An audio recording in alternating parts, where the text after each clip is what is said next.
और चलिए आगे बढ़ेंगे। इसी बीच एक और बड़ी खबर सामने आ रही है। आपको बता दें कि आगा रहुल्ला को लेकर नेशनल कॉन्फ्रेंस के नेताओं की राय बटी हुई है।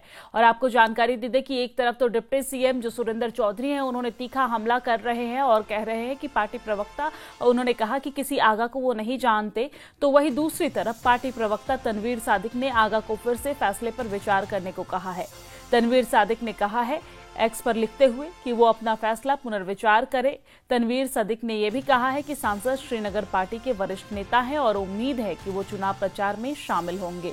तो आपने सुना कि किस तरीके से डिप्टी सीएम ने यहां पर ये कहा कि मैं किसी आगा महमूद के अलावा किसी आगा को नहीं जानता। तो वहीं दूसरी तरफ पार्टी के जो अन्य नेता हैं, जो कार्यकर्ता हैं, वो कह रहे हैं कि आगा रहुल्ला जो है वो वरिष्ठ नेता है, उनको विचार करना चाहिए, एक बार फिर से अपने फैसले पर विचार करना चाहिए और नेशनल कॉन्फ्रेंस के पक्ष में वोट मांगने के लिए उपचुनाव में ग्राउंड पर आना चाहिए।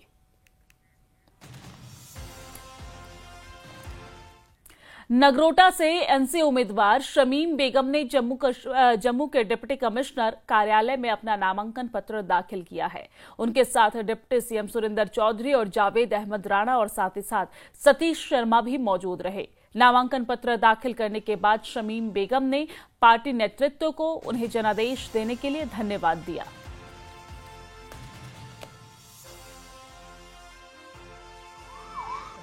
सबसे पहले तो अपने party high command doctor Farooq Abdullah साहब का, उमर अब्दुल्ला साहब का और अपने प्रोविंशियल प्रेसिडेंट रतनलाल गुप्ता जी का, अजय सलोत्रा जी का, अपने डिप्टी सीएम साहब का, जावेद राणा साहब का और जितने भी तमाम हमारे लीडर हैं। सबसे पहले तो मैं पार्टी की शुक्रगुजार हूँ कि उन्होंने जो मैंडेट मुझे दिया, मुझ पर भरोसा जताया।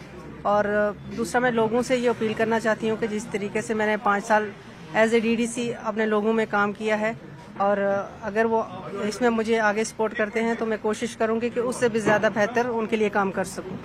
तो आपकी क्या प्रायोरिटीज रहेंगी? क्या आप इश्यूज रखते हैं कि नगरोटा कॉन्स्टिट्यूंसी में जिस पे आप करेंगी काम अगर आपको मौका मिलता है जीतने का? इशू तो बहुत सारे हैं। मैंने ग्राउंड लेवल पे वहाँ पे काम किया है। जितनी डेवलपमेंट होनी चाहिए उतनी इतने सालों में नहीं हुई है। हम यही कोशिश करेंगे कि अगर मुझे लोग अपना सपोर्ट देते हैं, अगर मैं यहाँ जिससे जीत के आती हूँ तो मैं लोगों के लिए जो बेसिक लोगों की ज़रूरियात है, बिजली, पानी, सड़क, या अभी जो जब अभी पीछे जो फ्लड आया उससे बहुत लोगों का नुकसान हुआ, तो हम कहीं ना कहीं उस में लोगों के लिए काम कर सकें और आसानियां पैदा कर सकें, यही कोशिश रहेगी। क्योंकि आपका मुकाबला भी है वहाँ पे, वो भी एक लेडी है मेनली, तो आपको क्या लगता है कितना मुकाबला टफ होगा और क्या क्या आप करेंगे? मुकाबला जब इलेक्शन होती है तो उसमें मुकाबला होता ही है और जाहिर सी बात है, एक हारता है एक जीतता है। और हमारी यही कोशिश है कि हम लोगों में जाएं और अपने जितने जो मैंने काम किए हैं वो अपने लोगों के सामने काम अपने रखें।